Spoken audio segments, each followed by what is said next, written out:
Cordiais saudações a todos que nos assistem desse lado. Muito bem-vindos ao novo episódio do Chats with Legends. Nesta edição trago um roteirista especial, um expert, podemos assim dizer, em produção e elaboração de roteiros. Vamos contar um bocadinho do trajeto que lhe leva do Brasil para a Flórida, onde agora reside, e um bocadinho do seu trajeto desde New York Film Academy e Vancouver. Trazemos neste episódio a Bill Labonia, um roteirista com vários prêmios, a destacar o fato de ter vencido em Cannes com spec scripts para o seriado Arrow e Supergirl. Fique ligado nesta conversa interessante com o Bill Labonia. Alô? Oi, Sérgio, tudo bom? Tá tudo bem, Bill. Boas-vindas. Muito bem-vindo ao Chat for Legends.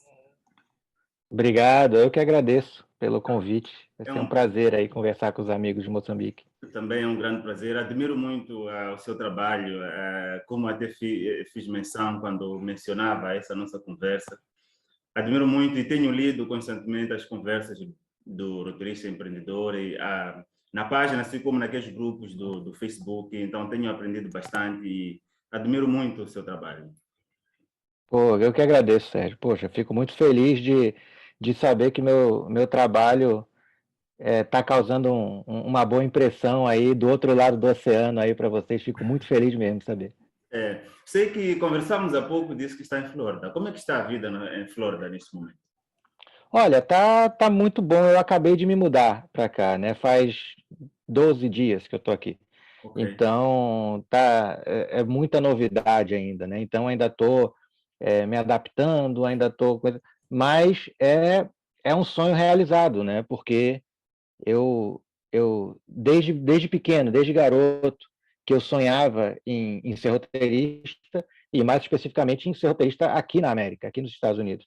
Exato. Então, foi um sonho realizado agora, finalmente, e vai começar uma nova fase na minha vida agora e na minha carreira, onde eu vou poder perseguir exatamente o que eu sempre quis perseguir desde pequeno, né? Que é escrever as séries que eu gosto de assistir, escrever os filmes que vão impactar a próxima geração, entendeu? Tipo, poder deixar meu nome um pouquinho, né? E também deixar um legado aí, principalmente para quem está vindo atrás de mim, para quem está vindo depois de mim. Porque faço votos de grande sucesso. Como se diz, é mais fácil enfrentar o jogo quando se está no campo e deve ser mais fácil lutar neste mundo do cinema, estando no contexto onde as coisas acontecem, estando no cenário americano. Acredito que possa ser um bocadinho mais fácil, talvez, propor novas ideias, novos roteiros que possam se enquadrar no cenário de Hollywood. Exatamente. Vai ser mais fácil no sentido de que, como você falou, eu estou no campo onde as coisas acontecem, né? Exato. Mas é o lugar onde a concorrência é muito grande, a gente realmente precisa se destacar, e eu estou muito animado, né? Estou muito animado para poder começar essa nova fase aí, vai ser muito bom. Ok. E olhando para a nossa conversa, Bill, eu tenho aqui algumas perguntas já, mas a pergunta inicial seria, gostaria de saber do seu lado, o que é na verdade ser um roteirista e quais são as técnicas já essenciais para se escrever aquele roteiro que impacte vidas? Porque, como se diz, não basta apenas escrever um roteiro, mas é necessário que se escrever um roteiro que tenha um significado e que, acima de tudo, possa captar a atenção da audiência. Qual é o segredo disto? Olha, Sérgio, eu sou da escola e eu tenho a ideia na minha cabeça que um roteirista, ele é, acima de tudo, um manipulador de emoções. Exato. É isso que nós somos. Nós manipulamos as emoções do nosso público. E quando eu falo público, eu não quero dizer um grande público de Hollywood. A pessoa que está lendo o meu texto, ele é meu público. Exato. Né? Então, o que eu quero dizer quando eu falo que o roteirista é um manipulador de emoções?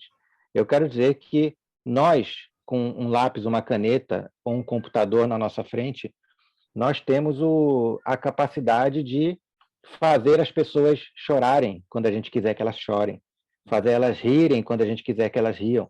E isso é um poder muito grande, porque as histórias, elas movem a história do mundo. Né? A nossa história é feita de histórias. Né? Então, o segredo do roteiro é a gente entender que o nosso trabalho é fazer as pessoas sentirem. Fazer as pessoas sentirem algo que elas ou nunca sentiram antes, ou sentirem algo que remete a um sentimento muito valioso e muito raro para elas, né? Então, tendo dito isso, eu acho que o grande significado da gente é poder, a grande função do roteirista é poder criar histórias que vão causar impacto emocional nas pessoas, né? E aí a gente entra na característica de cada um, né? Tipo, que tipo de roteirista você é? O que você gosta de escrever? Você quer escrever drama? Então, eu quero chorar lendo o seu texto. Exato. Eu quero ler o seu texto, eu quero me emocionar. Porque se eu consigo me emocionar no papel, é sinal de que o filme vai emocionar na tela. Na tela, exato. Entende? Então, muitas vezes as pessoas têm a concepção de que basta eu escrever e que quando virar filme o diretor vai fazer, a emoção vai surgir. Não. Quem cria a emoção somos nós. O diretor, ele vai executar o que está no papel. Ele vai interpretar e executar o que está no papel. Mas se não tiver nada de emoção no papel, também não vai chegar na tela, né? Então, o que eu gosto, a minha especialidade e o que eu gosto de estudar e de me especializar é no que eu chamo de storytelling emocional. Vê com o coração. Escreve sobre o que tu sabe, escreve sobre o que tu sentes, entendeu? Quando a gente escreve alguma experiência, alguma emoção que é valiosa para nós, a gente se conecta com pessoas que sentem o mesmo que a gente sente, que pensam o mesmo que a gente sente, que a gente pensa. E essa é a grande função da gente, nos conectar com outras pessoas, fazer com que outras pessoas vejam o mundo através dos nossos olhos, sintam o mundo, experimentem essas emoções através de nós. E nós temos esse poder. E é um poder muito grande. O roteirista é muito poderoso, se ele souber usar as habilidades dele. Né? Porque, como eu falei, olhando para essa perspectiva, estava aqui a falar de um ponto estratégico, que é a ideia do roteirista saber encarnar ou caracterizar aquilo que são as emoções do povo, do indivíduo, da sociedade. Queria saber um bocadinho mais da relação da escrita do roteiro e do elemento pesquisa. Como é que olha para essa... Digo elemento pesquisa na perspectiva de se nós queremos cantar a realidade do mendigo que está na estrada, possivelmente nós tenhamos que ir até a estrada, ver como o mendigo se comporta, gesticula, para, através disso, em algum momento, conseguirmos escrever um roteiro que vá de encontro àquela realidade. Qual é a relação que faz da escrita do roteiro e do elemento pesquisa? Olha, excelente pergunta, Sérgio. É muito bom, porque eu sempre começo falando isso. Escreva sobre o que você sabe. Escreva sobre o que você sente. Só que aí a gente sempre vai chegar um determinado momento onde nós vamos ter que abordar temas novos, aprender coisas novas.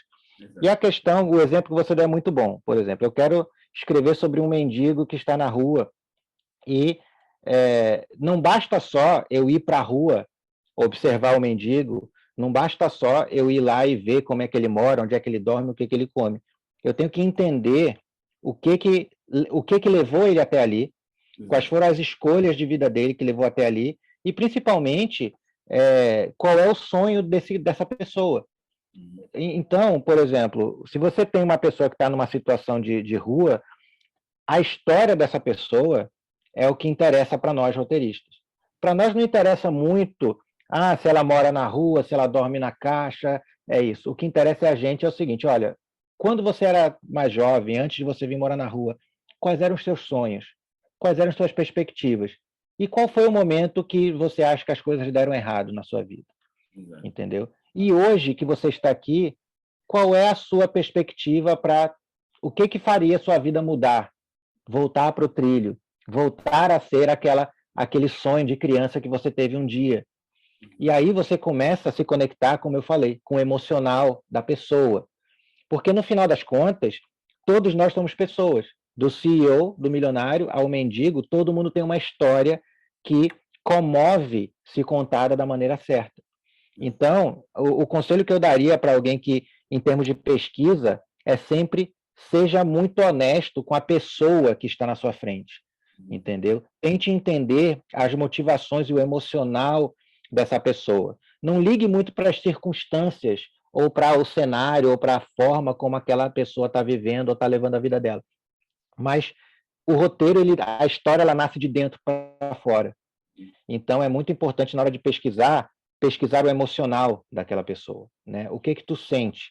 O que você queria quando você era menino? E hoje, o que você espera da sua vida? O que faria a sua vida melhorar, voltar para ser aquilo que era? E isso, para mim, é o grande segredo da pesquisa. Se coloque disponível para entender as motivações emocionais daquela pessoa e, principalmente, seja honesto com ela. Porque quando você passa essa emoção com honestidade para o público, você cria a conexão, entendeu? O público, literalmente, ele vai pegar na tua mão e vai falar: eu sinto isso que você está sentindo também, entendeu? Eu chorei vendo essa história desse morador de rua também. Isso é a mágica do roteiro, da pesquisa. E certamente que a ideia de escrever roteiro não basta apenas a vontade. E olhando a esta perspectiva, pode conversar, pode nos contar um bocadinho mais sobre o processo o processo técnico da construção do roteiro, assim de forma breve, e qual é a técnica para se elaborar aquela curva dramática estratégica que nos faça sair nos faça perceber, na verdade, a mudança do acontecimento dentro da trama, dentro da história? Perfeito, ótima pergunta. Olha, toda história é sobre transformação, certo? Todo personagem, quando a gente fala de curva dramática, de arco dramático, nós estamos falando de uma transformação. Exato. Então, vou dar um exemplo bem fácil. Um homem que perdeu a fé e ele vai precisar reencontrar a sua fé. Então, ou o homem que era ateu e passa a acreditar em Deus e passa a ser crente, entendeu? Essa transformação é o que move a história. Então, toda história começa com um tema, sobre o que você quer falar, né? Então, essa é a técnica que eu uso até hoje, quando eu vou criar qualquer coisa. A primeira pergunta que eu boto no papel é: sobre o que é essa história? Então, vamos usar o exemplo que você usou, por exemplo, do mendigo, né? É a história de um homem que perdeu tudo, e nós vamos contar a história dele, de como ele se reergueu e virou um empresário de sucesso, por exemplo. Essa é a história. Então, qual é a transformação desse cara? De morador de rua, uma pessoa que não tem nada, a uma pessoa que conquistou tudo, que chegou no topo do mundo, por assim dizer, entendeu? Uma vez que a gente tem essa transformação, a gente vai criar um personagem que personifique essa transformação. No caso, é o nosso morador de rua, né? Então, o cara que não tem nada e ele vai conquistar tudo. E aí agora nós já temos um arco dramático aí começando a se desenhar. Exato. E aí, a partir daí, nós precisamos criar literalmente uma história, colocar uma estrutura narrativa em cima dessa história. Então, uma vez que a gente tem tema, a gente tem personagem, nós vamos pensar agora na trama. Qual vai ser o caminho que ele vai percorrer para chegar de mendigo até CEO? Então, dentro desse caminho, ele vai ter ele vai começar no seu mundo comum, né, que é lá morando na rua. Ele vai ter um incidente inicial que vai acontecer com ele, que vai permitir com que ele saia da sua zona de conforto. Nós vamos ter um primeiro ponto de virada, que é aquele ponto onde não tem mais volta. Uma vez que você cruza ele, você não pode mais voltar para onde você começou. E agora o único caminho que tem é para frente. E aí nós vamos colocar o quê? Obstáculos no caminho dele. Obstáculos que façam ele crescer dramaticamente e obstáculos que façam ele cair dramaticamente, ou seja, porradas que o mundo vai dar nele, entendeu? Botar ele de joelhos, né? Tudo que ele conquistar, o mundo vai tentar tirar dele a força. E é isso que faz uma história ser grandiosa. Quanto maior são os obstáculos, mais gloriosa vai ser a vitória no final. Então, nós vamos fazer essa série de obstáculos até que nós vamos chegar no final, onde ele vai ter aquela falsa derrota, aquele momento onde está tudo perdido, e é aí que o tema vai entrar em questão. a gente reflete o tema aí. Qual é o tema do filme? O tema do filme é superação, encontrar o seu caminho, geração de valor, geração de riqueza, né? Então, quando ele chega nesse momento, a gente vai trazer o tema para fazer ele, levar ele para o clímax dramático e terminar onde a gente quer que ele termine. Ele vai chegar lá, a empresa dele vai dar certo, ele vai vender para a Microsoft e vai virar milionário, e aí no final do filme ele vai sair e ele vai olhar na rua e ele vai ver um morador de rua do mesmo jeito que ele era um ano atrás, e o ciclo volta a se repetir. Né? Quando falava sobre essa ideia da percepção da história que se tenta a trazer na trama, no filme, em algum momento fez-me recordar do Inception. Nós encontramos o Inception onde encontramos o Leonardo DiCaprio, que é aquele filme que muitas das vezes tem levantado debate sobre o que é que realmente o fim do filme representa. Não sei se pode discutir um bocadinho, assim, rapidamente, sobre essa ideia do Inception e qual é a percepção em volta da ideia que o público fica sobre um filme que é difícil em algum momento de interpretar.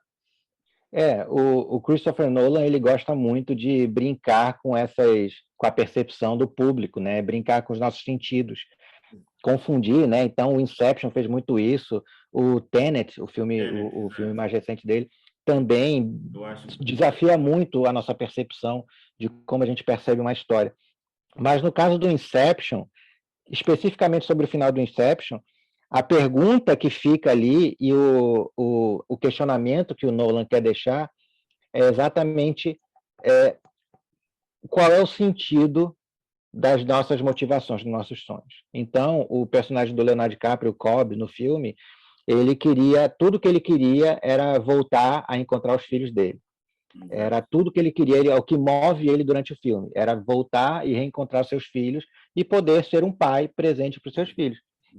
Quando ele chega no final do filme, ele consegue, ele chega e ele encontra os filhos e ele larga tudo para ir com os filhos, já sentindo, entendeu?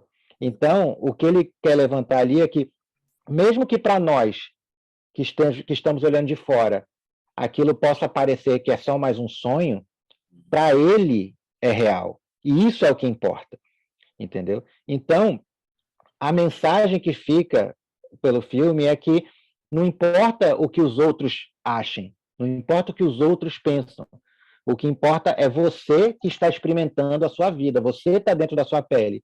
E se você chega num lugar onde para você é aquele lugar que você queria chegar, não interessa o que os outros pensam. Aquele é o seu lugar, entendeu? E aí por isso que aquela coisa do peão, do totem que cai, não cai, não importa. E aí a mensagem fica, mas aí, é real ou é sonho? O que importa é que para ele é realidade, entendeu? E ele fez a decisão consciente de largar tudo que estava prendendo ele e ir morar junto dos filhos. E aí, se você pensar, se a gente levar para um contexto mais cósmico, mais religioso, o que é o conceito de afterlife, de vida após a morte? Se não isso, ir para um paraíso, estar rodeado das pessoas que você ama. Ah, mas aquilo não é de verdade. Mas quem disse que não é? Se você está ali e para você experimenta isso, quem mais há de dizer que aquilo não é real? Então, eu acho que, para mim, essa é a mensagem grande do filme, do Inception. Muito interessante essa abordagem. E uma das coisas que cativam e que me chamam muita atenção na construção dos roteiros é a produção e elaboração dos diálogos. Nós vemos em alguns filmes diálogos mal enquadrados, diálogos muito longos. Qual é a técnica estratégica exata para elaborar um diálogo que não seja cansativo, mas que impacte? Olha, diálogos eu acho que é uma das peças mais importantes de um roteiro e uma das mais difíceis de dominar, porque o diálogo ele não é só a reprodução de uma conversa da vida real, ele precisa ser mais interessante, ele precisa ser mais preciso, até porque nas nossas conversas no mundo real, nós não somos tão diretos assim, nós damos voltas, nós falamos e voltamos, fugimos do tema e tal, e num roteiro não tem muito espaço para isso. Eu costumo dizer que um bom diálogo é aquela situação quando você tem uma discussão com um colega seu e você, na hora, você não sabe o que falar, mas aí, de noite, quando você está em casa tomando banho no chuveiro, você fala, nossa, eu devia ter falado isso. Você pensa na resposta perfeita, horas depois, que ia mudar o rumo daquela conversa, daquela discussão. No roteiro, nós temos a chance de fazer isso funcionar. Então, quanto mais tempo você mastiga o diálogo, quanto mais tempo você fica ali trabalhando no diálogo, mais chance você tem de encontrar essas respostas e essas frases ideais para poder fazer aquele diálogo funcionar, ficar o mais interessante possível. E outra coisa que eu uso muito, né, é muito importante a gente dominar o nosso idioma, né? Nós compartilhamos o mesmo idioma, a língua portuguesa, e é muito importante que a gente domine o nosso idioma no sentido de ampliar o nosso vocabulário. Por que eu falo isso? Porque as palavras, elas têm poder.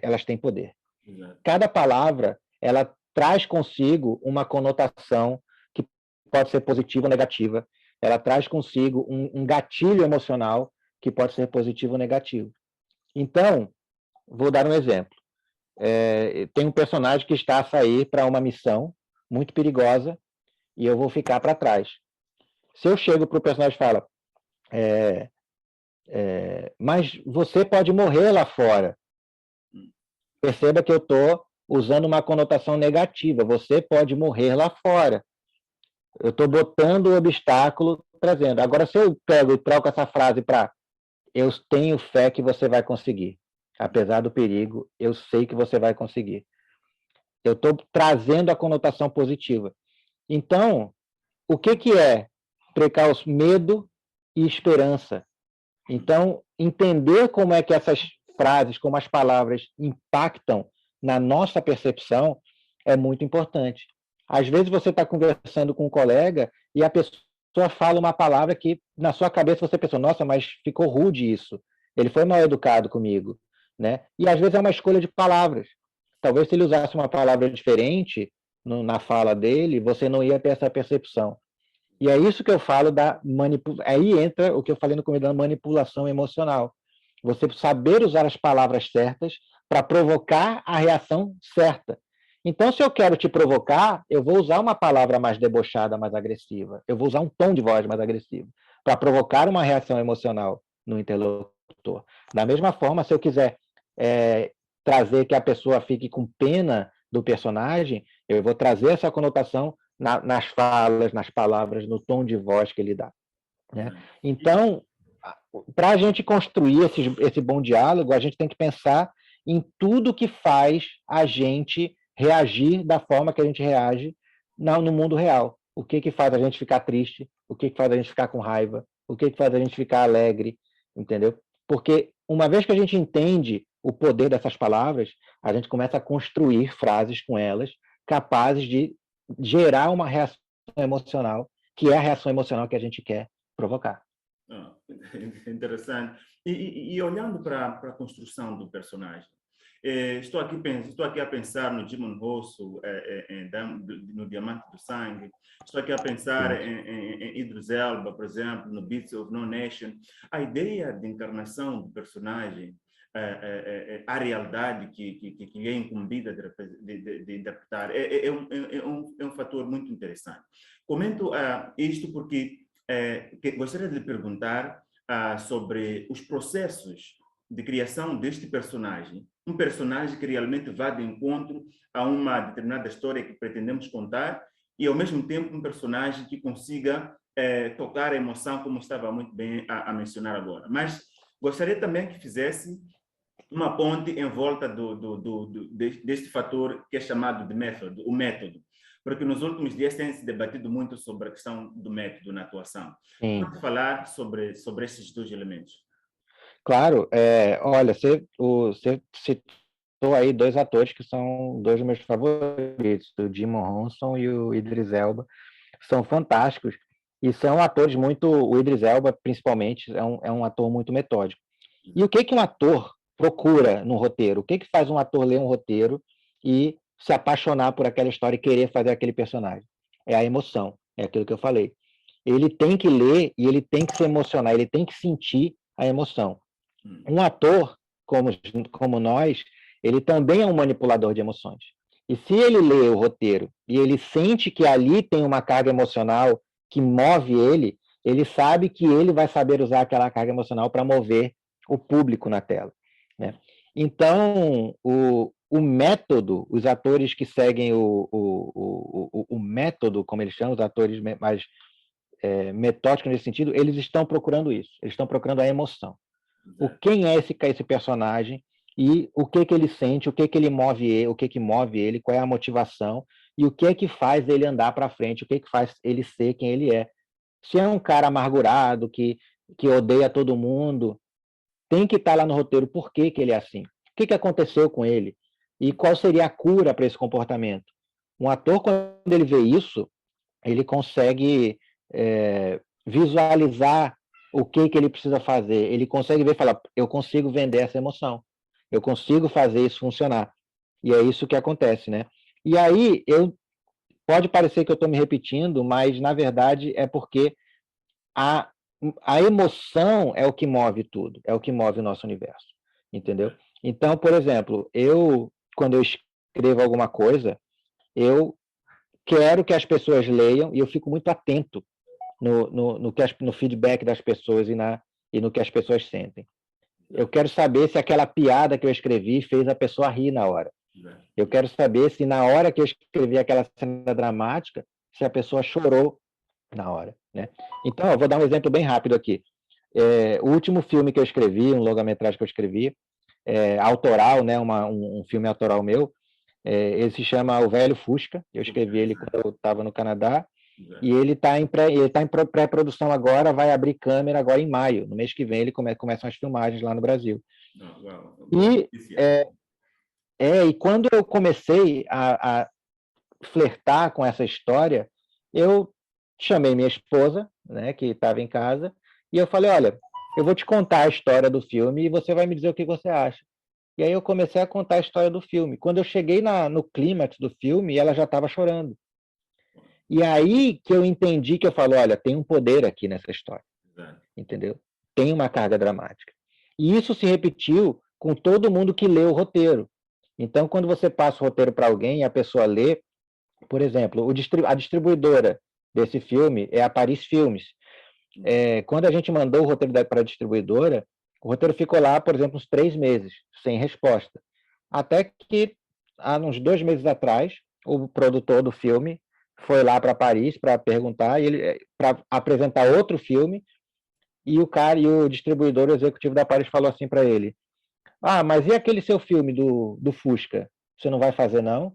Aí ele falou, a gente quer fazer, mas vocês não deram resposta para a gente. Ele falou, cara, aquele roteiro eu li, eu chorei quando eu li aquele roteiro. Vamos fazer.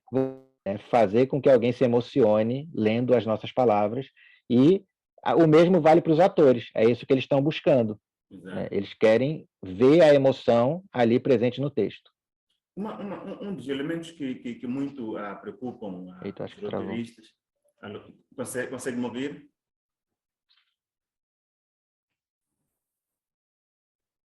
Oi, agora. Alô, Bill.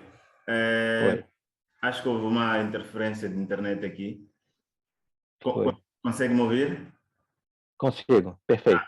Uma das coisas que eu ia perguntar tem a ver com a questão da criação de dois elementos essenciais, principalmente quando se vai apresentar um roteiro, que é a questão da produção do longline ou o argumento, a sinopse. Pode comentar em volta dos segredos para elaborar uma boa sinopse, aquela ideia curta que vai vender o nosso script e, acima de tudo, pode fazer a ligação disto com o desafio que muitos roteiristas têm de vender a sua história, vender o seu roteiro para as grandes produtoras, porque acho que um dos grandes desafios do roteirista é fazer conhecer o seu nome.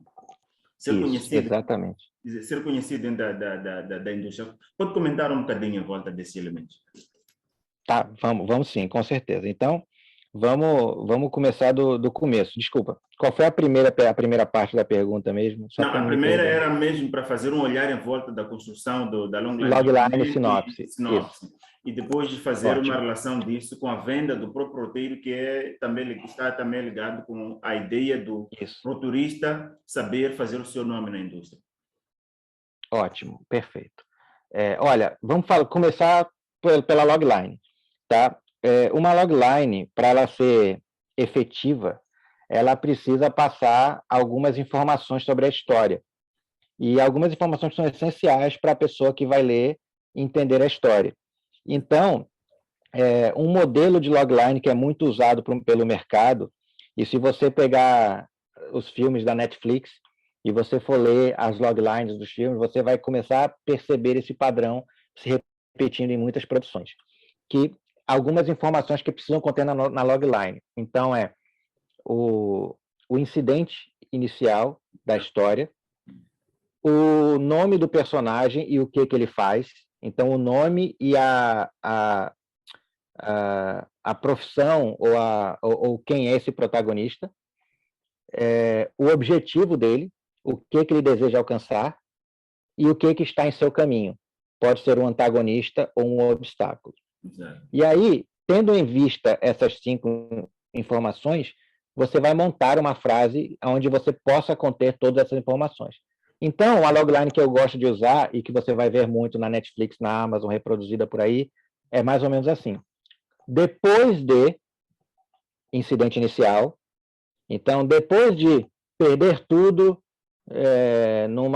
numa aposta mal sucedida, vamos supor. Sim.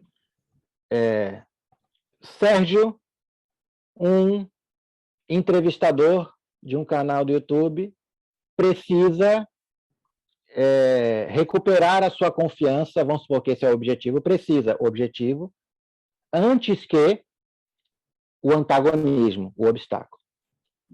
E aí, essa é a frase. Então, depois de incidente inicial, o protagonista, que é um professor, um policial, um médico, precisa o seu objetivo antes que isso aconteça, esse obstáculo aconteça ou que esse antagonista o impeça. Essa é a anatomia de uma logline. Só que aí, qual é o grande segredo da logline? Não é você que tem que moldar a sua história para se encaixar no modelo da logline. Uma vez que você entende o modelo e as informações que precisam estar contidas nele, você vai moldar o modelo para se encaixar na sua história, entendeu? E essa é a grande sacada. Você não precisa, quando a gente fala de modelos narrativos, eu não estou falando que o roteirista precisa se curvar diante do modelo. Não, o modelo é que se curva diante do roteirista. O que o roteirista precisa fazer é entender a função de cada elemento para poder manipulá-los da forma como ele bem entender. Exato. A sinopse vai pelo mesmo caminho, mas se você pegar no seu filme, vai ter uma estrutura de 3 atos, né? Introdução, desenvolvimento e conclusão. Exato. Certo? Então, a sinopse, você vai fazer 3 parágrafos curtos, um para a introdução, um para o desenvolvimento e um para a conclusão. O que não deve ter na sinopse? Não deve ter o plot do seu filme, o passo a passo do filme. Aí o filho dele morreu, aí ele foi para a polícia e a polícia disse que não podia fazer nada, aí ele foi para o mafioso e aí depois ele resolveu... Não, isso não tem que estar.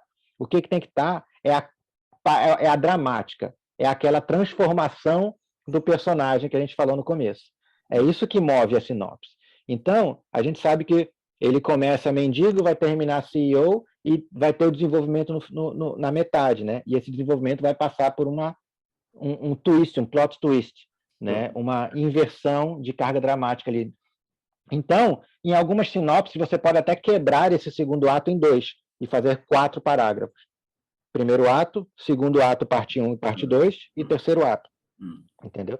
E de uma forma bem concisa. Cada parágrafo desse vai ter umas 2 ou 3 frases no máximo, né? Então, não vai ser uma sinopse. A sinopse toda ela tem que ter, no máximo, meia lauda, meia página. 500 palavras por aí.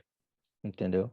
E aí você consegue passar a curva dramática do seu protagonista através desses 3 parágrafos. Você não precisa contar a história toda passo a passo. Você só precisa dizer qual a transformação que o seu protagonista passa e qual o caminho que ele percorre para chegar do ponto A ao ponto B. Tá. E aí, quanto à segunda parte da sua pergunta, essa é a parte que eu falo muito para os meus alunos e que é a parte que muitos deles ficam assim, meio que Desmotivados? explode a cabeça, porque a pergunta de todo roteirista é como é que eu vendo o meu roteiro? Como é que eu faço para me colocar no mercado? Tá? E aí, o que eu tenho para falar para todos os roteiristas e autores, escritores, storytellers que vão nos assistir aqui é o seguinte: você não precisa se preocupar em vender o seu roteiro. Você tem que se preocupar em vender você como roteirista. O produto que tem valor não é a sua história. O que tem valor é você. É você que é valioso para a produtora, não é o seu roteiro. Então, em vez de vender um roteiro e falar, olha, está aqui, botar todo o seu valor ali naquela história, o que eles estão procurando não é o papel, eles querem saber quem foi que criou isso. E essa pessoa que criou isso, ele consegue criar mais coisas nessa qualidade? Porque o que toda produtora quer hoje, no mercado de hoje, é um roteirista que seja sensível, que entenda a estrutura narrativa de cada formato de roteiro, que entregue o roteiro no prazo estipulado e que consiga gerar os resultados que a produtora espera. E quais são esses resultados? É o que eu falei. Se é um filme de drama, alguém tem que chorar. Se é um filme de comédia, as pessoas precisam rir. Exatamente. Então, o conselho que eu dou para todos os meus alunos, meus clientes e para todos os nossos espectadores aqui de hoje é que comece a pensar que você é o produto. O roteirista é o produto. E você é a matéria-prima da onde saem essas histórias. E se você conseguir provar, mostrar para o mercado que você é capaz de gerar histórias comoventes com frequência, né? É aquela velha história, não existe uma banda de uma música só. Uma banda, para fazer sucesso, ela precisa ter uma sequência de sucessos, uma sequência de resultados para as pessoas verem e falar, olha, eu posso investir dinheiro nesse cara porque ele está sempre criando coisas novas, ele está sempre trazendo coisas novas para o mercado. E foi assim que eu comecei a minha carreira, né? Então, uma das grandes dificuldades do roteirista, ao contrário do músico ou ao contrário do desenhista, do ilustrador, é que um músico, eu consigo botar uma música aqui para tocar e você escuta 30 segundos e você já sabe se eu sou bom ou não. Você não precisa de mais tempo que isso. Uma ilustração, eu mostro aqui um desenho que eu fiz e você, em 5 segundos, você sabe se eu sou bom ou não. Exato. Agora, o roteirista não tem isso. O roteirista, se eu dou um roteiro para você, você tem que parar tudo que você está fazendo, você vai demorar umas 2 horas sentado lendo um roteiro para saber se eu sou bom ou não. E aí, como é que você prova para um executivo, para uma produtora, que você é bom, sem a pessoa precisar sentar e ler seu roteiro? Porque ninguém vai ter esse tempo disponível para sentar e ler roteiro dos outros, assim, desconhecido. Como é que a gente faz? A gente se destaca da forma como a gente tem. E como a forma que eu achei para me destacar foi através dos festivais de roteiro, dos concursos de roteiro. O que acontece? Quando você manda um roteiro seu para o festival e você é premiado, e aí você manda esse roteiro para uma produtora, e esse roteiro já tem um prêmio, o produtor ele já olha para o seu texto com outros olhos. Você já separa o seu trabalho do trabalho das outras pessoas. Aquele seu trabalho ele já foi validado. Alguém leu e alguém botou um selo de aprovação no seu trabalho. E isso vai atrair a atenção do produtor. Isso vai fazer com que ele queira, mas tudo começa com você mostrando para o mundo que, olha, eu sou roteirista, está aqui, ganhou esse prêmio com esse roteiro, e aí continua. E aí você continua. Quanto mais prêmios você ganhar, quanto mais destaque você ganhar, as pessoas vão te notando, e elas vão vir atrás de você. Então, o que aconteceu comigo foi que, quando eu comecei a ganhar um prêmio atrás do outro, eu acho que no mesmo ano, em 2016, eu ganhei 3, um atrás do outro. Um em Cannes e 2 em Los Angeles. E, na hora, comecei a receber e-mail, começou a tocar meu telefone. Um produtor do Brasil falou, olha, tem uma série aqui que acabou de ser contemplada num concurso, no edital aqui no Brasil, e eu estou precisando de um roteirista. Eu vi que você ganhou o prêmio e é exatamente o que eu estou procurando. Né? E o roteirista ele precisa saber se colocar como enxergar que a carreira dele é uma escada, que ele vai subir um degrau de cada vez. Não adianta você querer pular os degraus e ir para o topo logo. O que eu quero dizer com isso? Todo mundo sonha que vai escrever um roteiro, vai vender um roteiro e vai ganhar muito dinheiro, vai ficar rico. E não é assim que funciona. O que funciona? Você vai escrever um roteiro, vai ganhar um prêmio com aquele roteiro, esse roteiro vai chamar a atenção de uma produtora, e a produtora ela vai te ligar não porque ela quer comprar o seu roteiro, mas porque ela quer contratar você para escrever uma ideia que ela já tem. Entendeu? Exato. Eu preciso do roteiro para desenvolver a história que eu já tenho aqui. E ela vai te pagar para você desenvolver isso. E aí você vai desenvolver, vai ter sucesso, vai criar um filme, essa mesma produtora vai te chamar para escrever o próximo. E o próximo. E aí, depois que você escreve uns 3 trabalhos para produtoras, ou para a mesma, ou para várias, alguém chega para você e fala, tá, Sérgio, o que você tem original? Eu quero saber agora o que você tem original. E é aí que você tira a tua carta da manga. Fala, opa, tá aqui, meu roteiro premiado original. E é por isso que o meu roteiro do Velho Fusca, que eu escrevi em 2016, só está sendo filmado agora, em 2022. Porque eu passei, todos esses anos, eu passei 8 anos escrevendo e desenvolvendo roteiros de outras pessoas. Desenvolvendo sinopses e loglines dos outros, até alguém chegar e falar, olha, agora eu tenho interesse em saber o que você tem de original.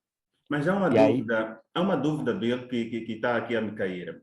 Sei que produziu o celular, é um curta, penso que de 1 minuto, que deve ter produzido, que vai me corrigir no período de 2008, 2009, não sei se isso, exatamente. Está certo. Pode falar um bocadinho, porque sei que produz esta curta num período em que a realidade de produção, usando o telefone, era quase que uma utopia. Pode conversar um bocadinho do processo da criação do celular? Vamos, nossa, você fez uma pesquisa boa, porque esse filme não é todo mundo que conhece, é bem longo, faz tempo.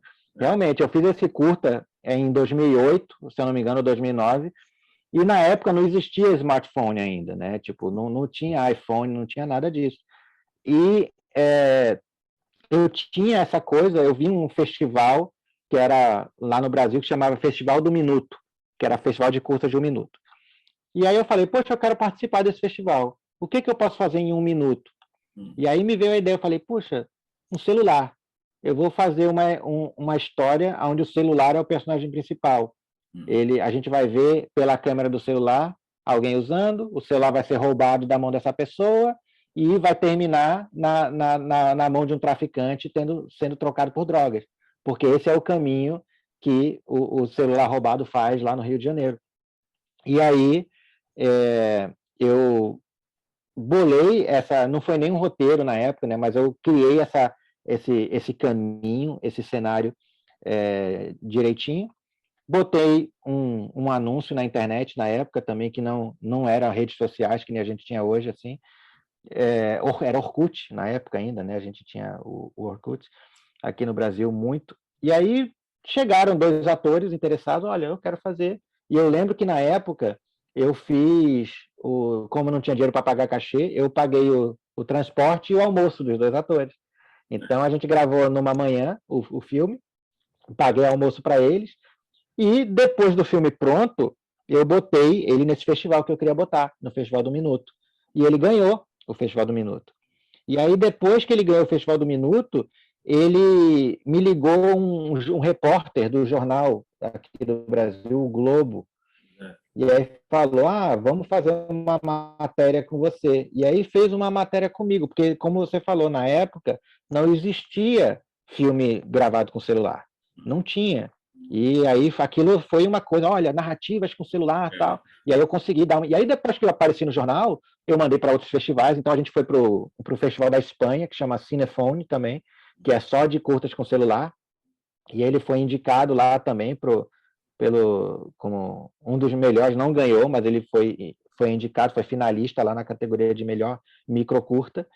E aquele filme, ele foi minha primeira tentativa, um curta-metragem que eu fiz, assim, foi o primeiro que eu fiz, e ele me fez acreditar de que eu tinha um caminho para perseguir aí, né? quando eu vi que ele me gerou prêmios, que ele me gerou uma mídia legal e que ele abriu algumas portas para mim, eu sabia que era esse caminho que eu queria seguir para o resto da minha vida. E aí, de lá para cá, eu só faço investir na minha carreira, estudar cada vez mais para poder continuar nesse caminho que começou lá atrás, em 2008, 2009, por aí. Interessante, interessante. E há um elemento que em algum momento me cria muitas dúvidas. E queria saber exatamente do seu lado qual é a percepção, qual é a sua percepção em volta disso.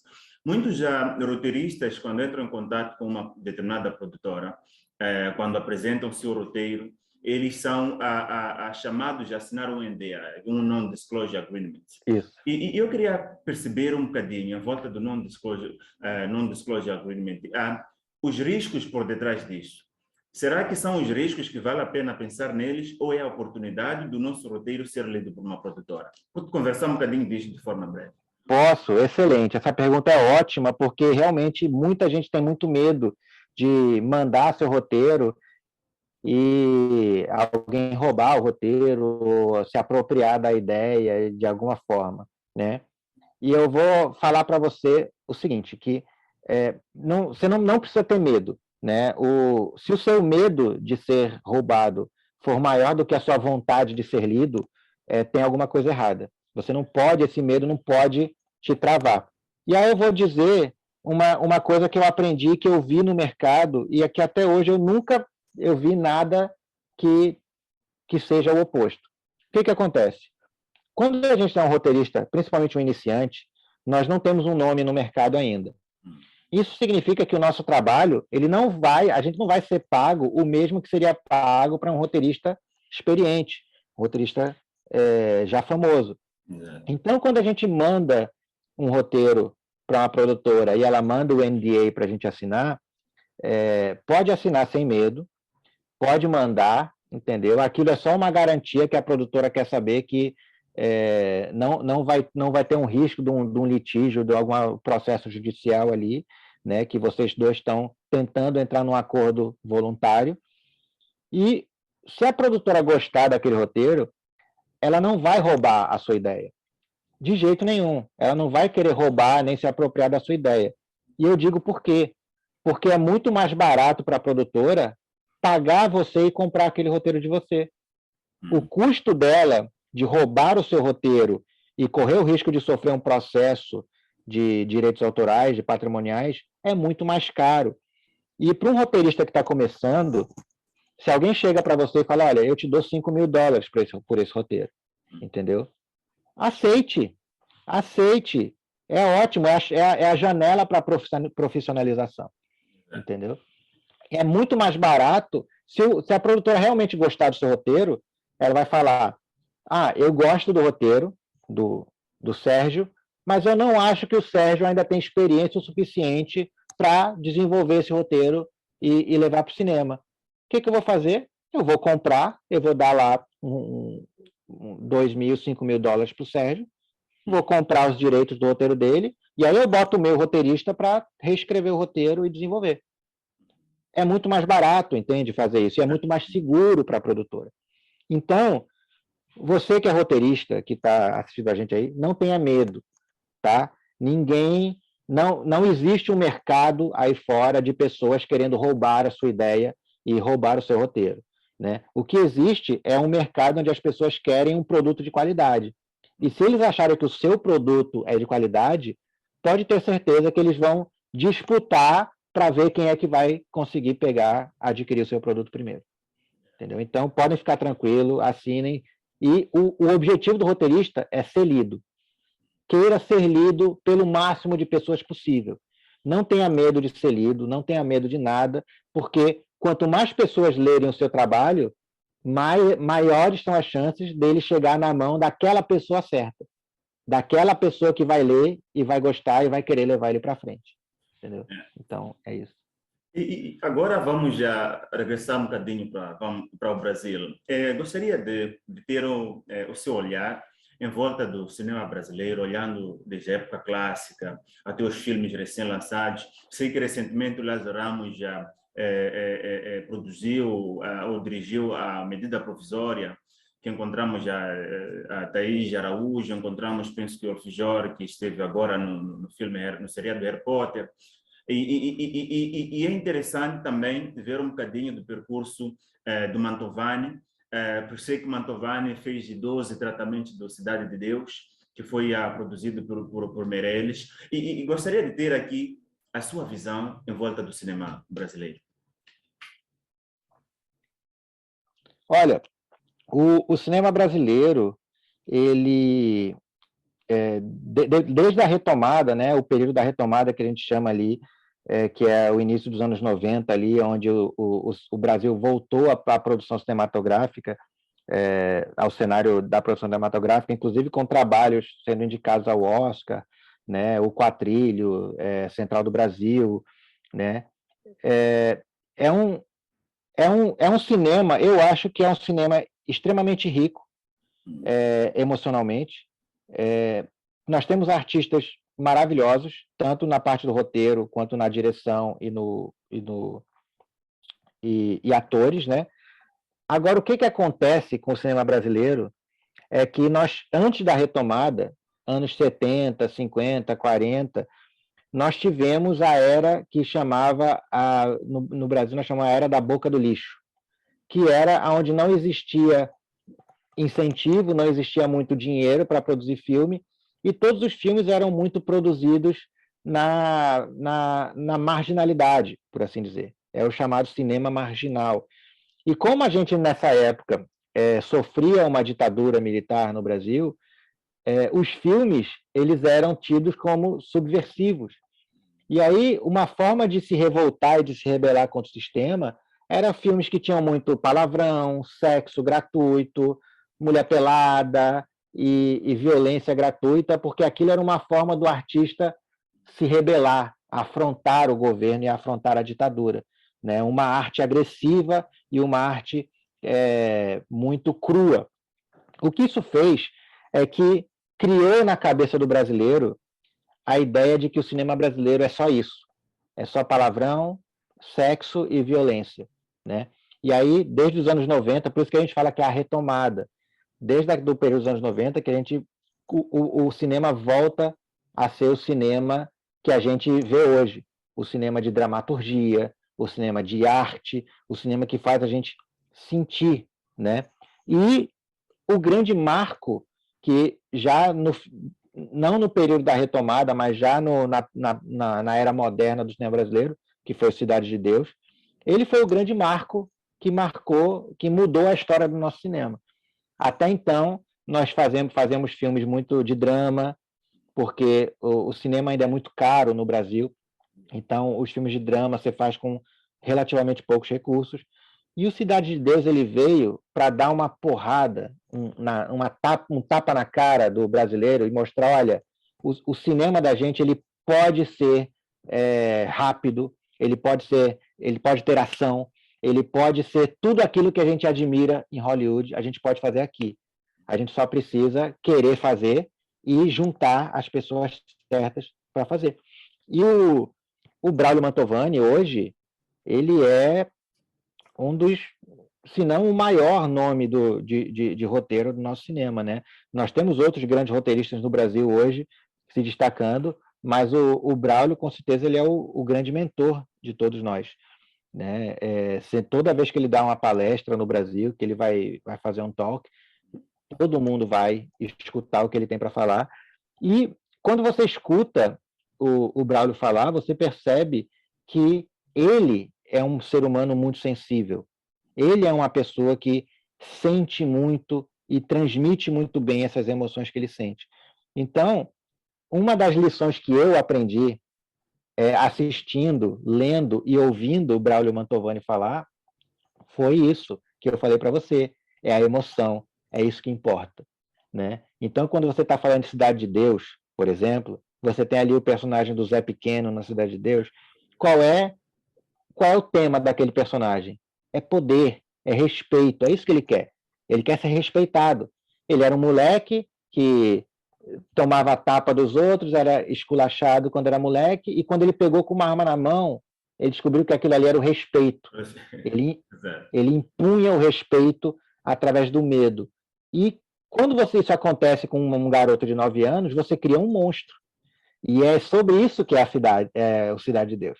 É como nascem os monstros da nossa sociedade, entendeu? Então, não é que o menino nasceu ruim, ele se tornou ruim porque o que ele queria foi negado a ele a vida toda, que era respeito, entendeu? E poder e respeito. E aí ele conquistou na força aquilo que ele queria. Então, isso é essa para mim foi a maior escola, né, que eu passei. Quando eu assisti Cidade de Deus, e aí eu passei a acompanhar o Braulio Mantovani, né? Fernando Meirelles agora tem uma agora não, né? Mas ele tem uma série fantástica na HBO que 3%, né? chama, não, 3% não, mas ele tem uma série fantástica na HBO chamada O Pico da Neblina. Ah, sim. Essa série é fantástica, dirigida pelo Meirelles. Hum. É fantástica. Ele é super sensível também, né?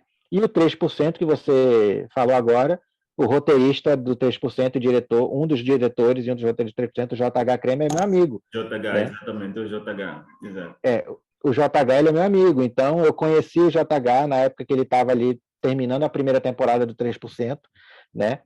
Eu mandei um roteiro meu para ele leu, gostou muito, me ligou, marcamos um café lá em São Paulo e ficamos amigos. Por que nós ficamos amigos? Porque eu tive aquela cara de pau de mandar uma mensagem para ele e falar: olha, admiro muito o seu trabalho, também sou roteirista, olha, o que você acha desse piloto de série que aqui que eu desenvolvi? Ele leu e adorou e me chamou para conversar. Vamos conversar? E conversamos, nos demos bem e conversamos até hoje, né? Tipo, somos amigos até hoje.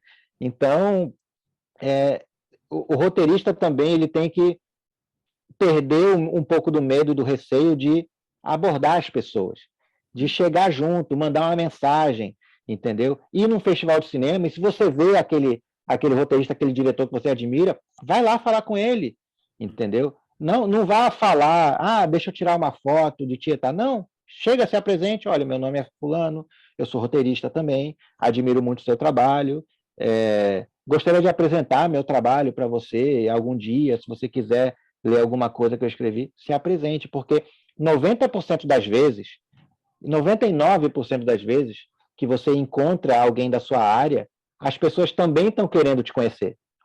O mercado ele quer conhecer novos profissionais, quer conhecer novos roteiristas. E tem um ditado que eu sigo muito que fala que a sorte favorece ao atrevido, Exato. entendeu? Então seja atrevido, vá, bote a cara a tapa. Vai receber muito não? Vai. Vai ser ignorado? Vai. Mas aprenda a lidar com isso, porque uma hora você vai chamar a atenção de alguém e as pessoas vão começar a escutar o que você tem para dizer. Eu sei que o percurso do Bill é um percurso longo, já estamos quase ao fim do chat, mas tenho ainda umas 3 perguntas para fechar. Eu sei que o percurso do Bill é um percurso muito longo, creio que a sua formação acadêmica, a parte dos 2006, etc., Isso, segundo algumas pesquisas, mas o interessante é olhar o percurso que o Bill tem quando vai para Vancouver, para o Canadá, e o percurso quando faz a especialização na New York Film Academy. Qual é o impacto isso. dessas formações naquilo que é a sua carreira hoje? Olha, foi o grande ponto de virada na minha carreira, né? Eu fui para... quando eu estava no Brasil, você falou muito bem, eu entrei na faculdade de cinema em 2005, final de 2005, e fiquei lá estudando até 2009. Em 2009, eu juntei dinheiro. Nessa época, eu trabalhava com produção de elenco, né, para uma agência lá do Rio de Janeiro. Então, eu ganhava um dinheirinho e juntava o dinheirinho, e aí eu juntei o dinheiro para poder ir para Los Angeles fazer um curso na New York Film Academy. Né? Fiz um curso de filmmaking lá, direção cinematográfica. E quando eu cheguei lá, o meu mundo, a minha cabeça mudou.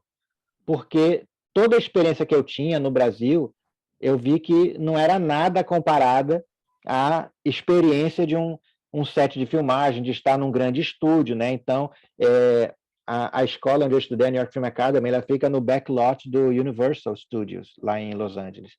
Então, só de ver aquela coisa, cidades cenográficas, galpão de props e figurinos, eu fiquei maravilhado com aquilo. Eu falei, nossa, é isso que eu quero fazer.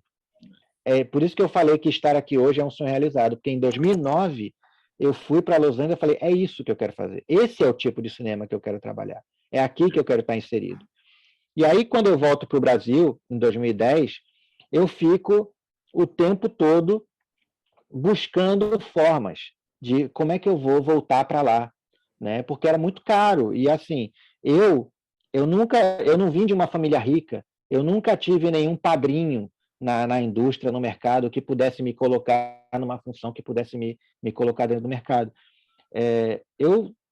Tanto que na minha família não tem ninguém da área artística, né? Eu que fui o único que fui, então realmente não tinha como fazer acontecer. Então, de 2010 a 2014, mais ou menos, eu fiquei muito pensando o que é que eu vou fazer. E montei um estúdio de fotografia no Brasil, na minha cidade natal, em Recife. E com esse estúdio de fotografia, que ele foi fundado em 2012, né? Eu já vinha tirando foto, mas eu fundo a empresa em 2012. Eu começo a trabalhar, a fazer videography e fotografia, começo a fazer videoclipes, vídeos de casamento, começo a fazer tudo que eu conseguia fazer com o único intuito de juntar dinheiro para poder sair do Brasil de novo. Eu sabia que eu queria sair, mas eu não sabia para onde que eu ia. E aí, um belo dia eu falei, quer saber de uma coisa? Eu vou procurar uma bolsa. Eu quero ver uma scholarship em algum lugar. E aí, é o que eu falei, a sorte favorece o atrevido, porque o que eu fiz? Eu comecei a pesquisar na internet todas as escolas dos Estados Unidos e do Canadá que ofereciam bolsas, que tinham algum programa de auxílio para alunos internacionais. E eu comecei a mandar e-mail para todas elas. E eu falava, olha, meu nome é Bill, eu sou do Brasil, eu tenho muita vontade de estudar aí, mas eu não tenho dinheiro, eu não tenho como pagar. Vocês têm alguma oportunidade, algum auxílio, alguma coisa que possam me oferecer? E a maioria dizia que não tinha, mas algumas vão falar para você que sim, que tem um caminho, que existe um programa. E aí, a Vancouver Film School, lá do Canadá, que foi onde eu terminei estudando, me respondeu e falou, olha, nós temos sim um concurso de roteiro que vai para toda a América Latina e que, se você ganhar, você ganha uma bolsa para estudar roteiro lá no Canadá. Você quer participar? Aí eu falei, quero, na hora, o que eu preciso fazer? E aí me deram um briefing, ó, você vai escrever um roteiro assim, um curta-metragem, tem que ter 3 personagens, me deram um briefing bem certinho, desenvolvi o roteiro direitinho, mandei, uma semana depois, vamos fazer uma entrevista com você por telefone.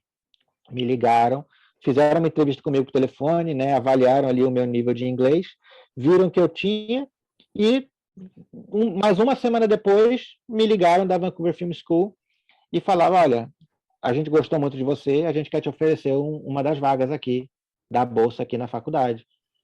Só que você tem que estar aqui em janeiro de 2015, e isso já era setembro de 2014.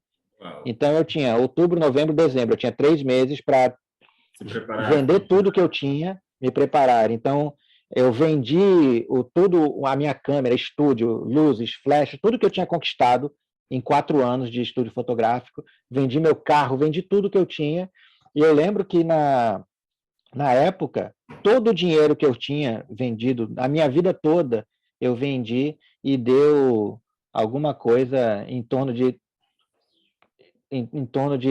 30 mil reais, mais ou menos, entendeu? E que quando a gente transformou em dólares, deu menos de 10 mil dólares, porque o dólar canadense era quase 4 reais, então deu, né? E aí era tudo que eu tinha.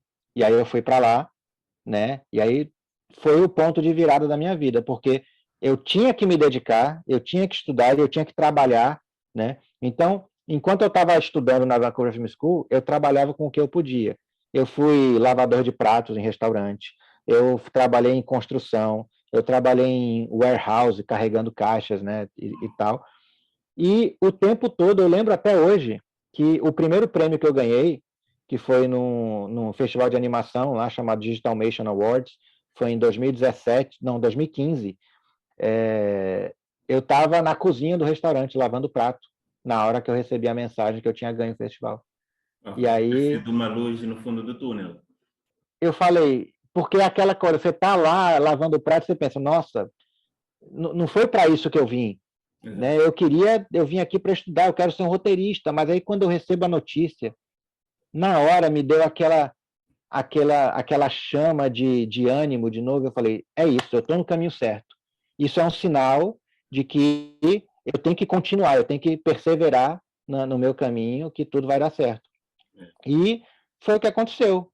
Eu ganhei esse prêmio, e aí depois ganhei outros, e aí os próprios professores da escola começaram a me notar, e começaram a me recomendar, começaram a me dar dicas, né?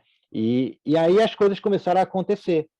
Aconteceram por quê? Não porque eu tinha um roteiro que era muito bom, mas porque eles viam que eu era uma pessoa muito comprometida, que eu não estava ali de brincadeira, que eu não tinha aquela coisa de, vou sair para beber com os colegas, vou deixar para lá. Não, eu fazia minhas tarefas, eu fazia meus trabalhos, eu entregava tudo em dia, e eles viam que tinham ali uma postura profissional que poderia se dar bem.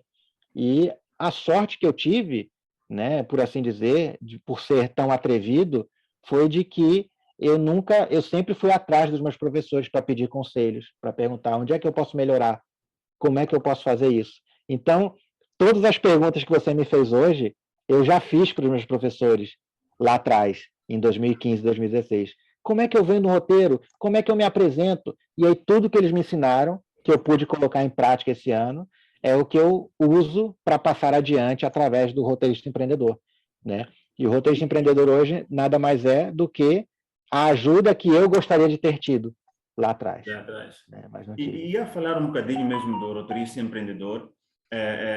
Sei que lançou também o roteirista empreendedor, um guia prático para roteiros de TV. Queria que deixasse assim as maiores lições que traz neste livro, neste guia, e queria que também fizesse assim de forma sumária um comentário em volta. Eu sei que ganhou em Cannes prêmios por causa do spec script que fez para o seriado Arrow e para Supergirl. Isso. Queria que conversasse um bocadinho desses dois aspectos. Ótimo. Olha, os livros, eu escrevi esses 2 livros, né? O Guia Prático do Roteiro de Cinema e o Guia Prático dos Roteiros de TV, justamente para poder passar um pouco do conhecimento da experiência que eu adquiri durante esse tempo. E a maior lição que eu entrego nesses livros é essa postura empreendedora que o roteirista, na minha opinião, precisa adotar. Porque o que acontece é que ninguém vai bater na sua porta para descobrir, para querer te contratar, para querer botar você para escrever. Ninguém vai pegar o roteirista pela mão e vai levar até o sucesso. Você vai precisar construir o seu caminho. Você vai precisar abrir as próprias portas. Se ninguém abrir uma porta para você, você vai ter que abrir, construir a sua porta e passar por ela. Entendeu? Isso é o maior, esse é o maior feedback que eu recebo dos meus livros. É que muita gente, quando pega um manual de roteiro, fica muito preso na formatação, na linguagem, e o meu manual tem tudo isso, mas eu trago uma pegada muito do mercado. Como é que funciona? Qual é o papel do roteirista? Como é que você se destaca no mercado? Como é que você aborda uma produtora? Como é que é feito o networking? Como é que você vai conhecer gente? Né? Então, isso veio de preencher uma lacuna que ainda não existia, né? Ninguém falava disso antes, né? E aí os 2 livros, inclusive, vocês podem baixar gratuitamente hoje lá no site do roteiristaempreendedor.com, tá? Os 2 livros de forma gratuita no site, que eu botei gratuitamente justamente porque eu quero que ele alcance o maior número de pessoas possíveis hoje, para que as pessoas possam adotar essa postura mais empreendedora e que, de fato, comecem a escrever as próprias histórias e chegar no sucesso no final feliz que toda história merece ter e que a gente possa escrever o nosso próprio final feliz. E quanto aos specs, tanto do Arrow quanto da Supergirl, o do Arrow eu escrevi quando ainda estava na faculdade, na Vancouver Film School, né, como parte de um trabalho de sala de aula. Só que eu gostei tanto da experiência de escrever o spec, que aí eu mandei ele para os festivais. E no ano que eu mandei, foi o que eu falei, que eu ganhei 3 no mesmo ano. Então, ele ganhou em Cannes, ele ganhou e 2 em Los Angeles também. Ele tem 8 ou 9 prêmios já, esse spec do Arrow. Né? E o da Supergirl, ele foi finalista em Cannes, e ele acho que teve mais 2 indicações também nos Estados Unidos. E a experiência de escrever um spec, como eu falei, como o meu sonho sempre foi vir para a América e escrever seriados americanos, eu queria ter a experiência e eu queria saber se eu consigo reproduzir a voz de um outro autor, né? Então, por exemplo, tanto o Arrow quanto a Supergirl, eles são da produtora do Greg Berlanti, né? Berlanti Productions, lá em Los Angeles, né? Então, eu queria muito saber será que eu sou capaz de reproduzir a voz de outra pessoa, uma série que já está estabelecida, personagens que já existem. Será que eu consigo escrever uma coisa e fazer com que aquilo se encaixe naquele universo? E a resposta foi muito positiva, né? Os 2 ganharam muitos prêmios e me abriram muitas portas. E a dica que eu dou em relação a isso para todos os novos roteiristas é que um spec script, se você escreve um spec script de alguma série que você gosta, que você acompanha, esse spec script ele pode te abrir muitas portas. Primeiro, porque você já não é dono daqueles personagens, daquela história.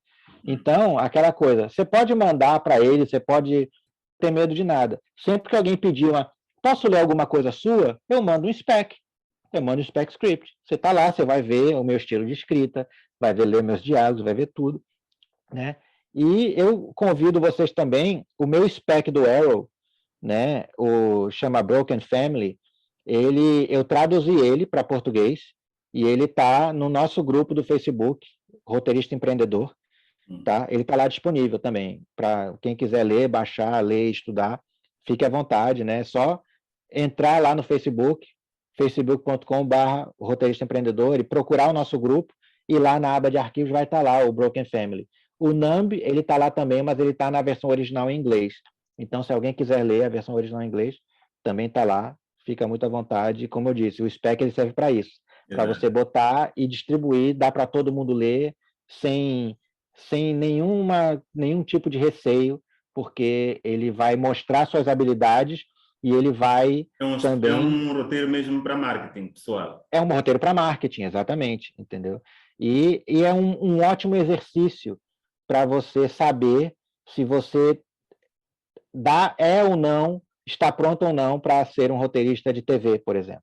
Exato. Porque um roteirista de série de TV, você tem que reproduzir a voz e o estilo daquela série, né? Então, são vários roteiristas, é uma sala de roteiristas e todo mundo tem que falar a mesma língua. Então, é uma ótima chance de você testar as suas habilidades e, se você sonha em escrever para séries americanas, para Hollywood, comece a escrever spec scripts. Comece a pegar uma série que você gosta, comece a fazer o seu episódio da série, com começo, meio e fim, que se encaixe na narrativa da temporada toda, que tenha ele tem que começar aonde o episódio anterior parou e terminar aonde o próximo episódio começa. Né?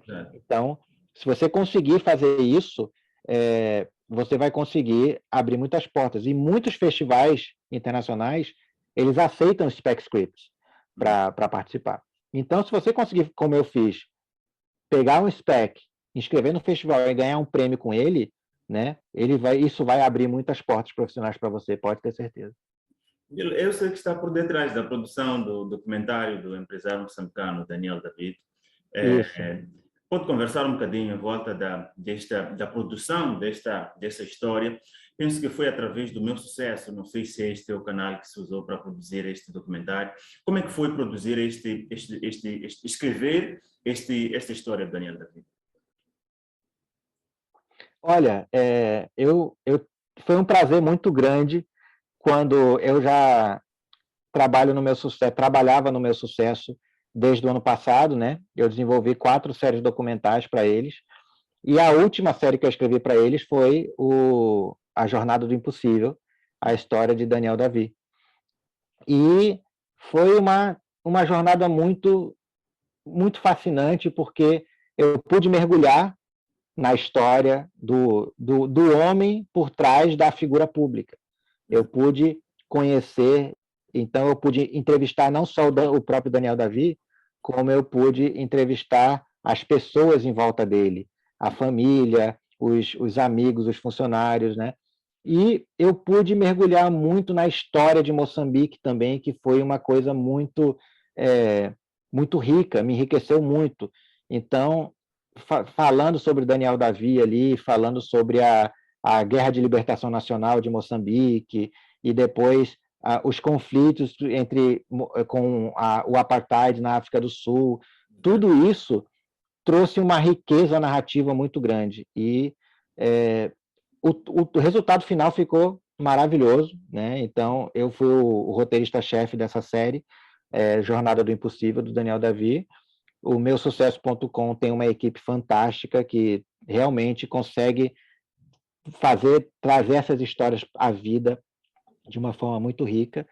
E eu senti que depois de fazer esse trabalho, eu me sinto muito mais próximo tanto da história de Daniel Davi, quanto do povo de Moçambique, porque eu pude mergulhar um pouco nessa história moçambicana desde os anos 80 até hoje, né?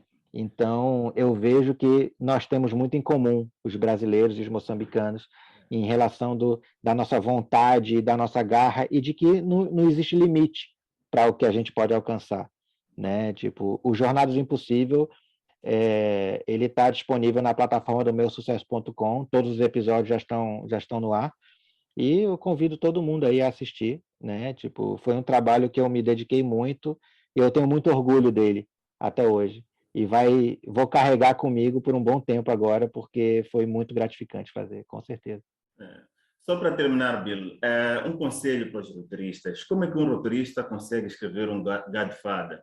Como é que podemos escrever um Poderoso Chefão, olhando um bocadinho essa perspectiva do Francis Coppola? Como é que podemos escrever o Hotel Ruanda, do Terry George? Como é que podemos escrever o Magnolia, do Paul Anderson? Como é que podemos escrever grandes filmes? Como é que podemos ser um bom roteirista como Woody Allen?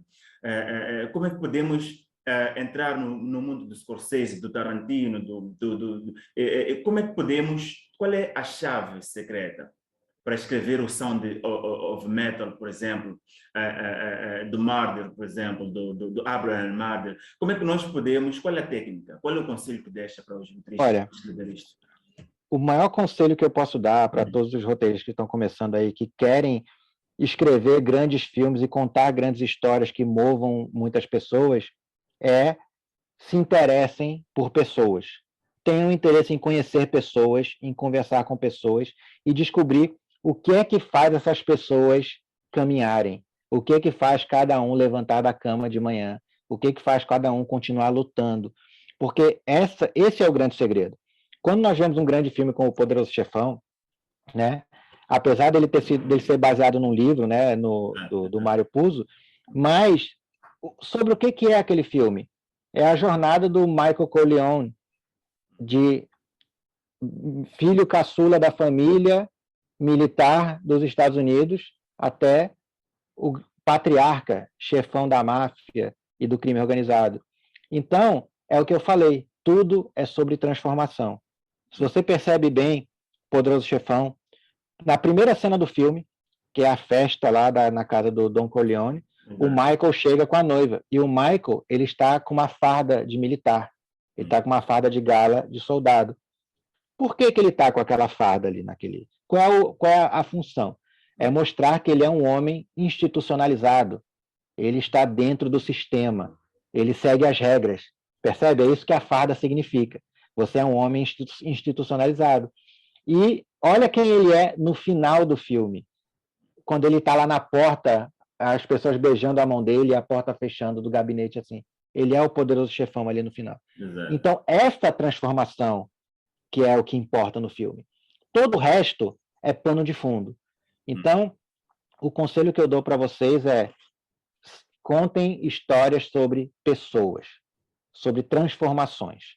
uma pessoa que se transforma de uma coisa para outra coisa, uma lição que é aprendida, entendeu? Porque quando você consegue trazer isso, entender qual é a transformação e qual é a lição que você quer passar, as pessoas vão captar a lição, as pessoas vão aprender com você, as pessoas vão enxergar o que você enxerga e sentir o que você sente, e aí você vai ser verdadeiramente o manipulador de emoções. Você vai fazer as pessoas chorarem quando você mandar elas chorarem, você vai fazer as pessoas rirem quando você mandar elas rirem, e quando acabar o filme, o que as pessoas vão levar consigo para casa é o que você quer que elas levem. Exato. É a reflexão que você quer que elas fiquem com elas. Então, o maior estudo que vocês podem ter é aprendam sobre pessoas. O que move uma pessoa, o que uma pessoa é capaz de fazer para alcançar o que ela quer. Porque é daí que nascem as grandes histórias, todas elas. Uau. Foi um grande prazer, Bill, contar com sua presença aqui no Chats of Legends. O prazer é todo meu. Esperamos poder contar consigo nas próximas oportunidades, nos próximos capítulos. Com certeza. Sempre que precisarem de mim, podem contar comigo. É sempre um prazer. Vocês já devem ter percebido que falar de cinema, falar de roteiro é uma das coisas que eu mais gosto de fazer na vida. Exato. Então, é sempre um prazer ter a oportunidade de falar para um novo público, de alcançar novas pessoas. E eu espero um dia poder ir pessoalmente aí em Moçambique, levar um pouco do roteirista empreendedor aí para vocês e conhecer os irmãos moçambicanos aí, e que a gente possa, todos possamos contar muitas histórias sobre pessoas grandiosas e grandes transformações e grandes emoções. Foi um prazer. Muito obrigado aí, Sérgio, pelo convite. Está certo, Bill. Voto de sucesso já nos Estados Unidos. Esperamos já brevemente ver um produto seu nas telas. Vamos ver, com certeza. Pode ficar ligado que eu vou divulgar tudo ali nas redes. Tá certo, Bill. Ok, já estamos juntos. Um abraço. Tchau, tchau, todo mundo. Tchau. Continue escrevendo. Ok, até a próxima. Foi assim a nossa conversa com este roteirista super interessante, com esta aula magna, esta aula de sapiência. Uma aula que deu para aprender, estudar um bocadinho mais sobre a essência do ser roteirista. É, na verdade, uma masterclass que nos abre a mente sobre os caminhos, os trajetos que devemos tomar para poder atingir os sonhos, para aqueles, me refiro àqueles que, na verdade, tenham interesse ou já estejam a trabalhar neste mundo dos roteiros. Muito obrigado por nos acompanhar desse lado. Esperamos contar convosco na próxima edição do Chats with Legends. Não esqueça de nos seguir nas nossas páginas no Facebook, no Twitter, no Instagram, e não esqueça de subscrever no nosso canal YouTube para estar a par de todas as informações que nós traremos nos próximos episódios. Fique bem desse lado. Nos vemos na próxima edição do Chats with Legends.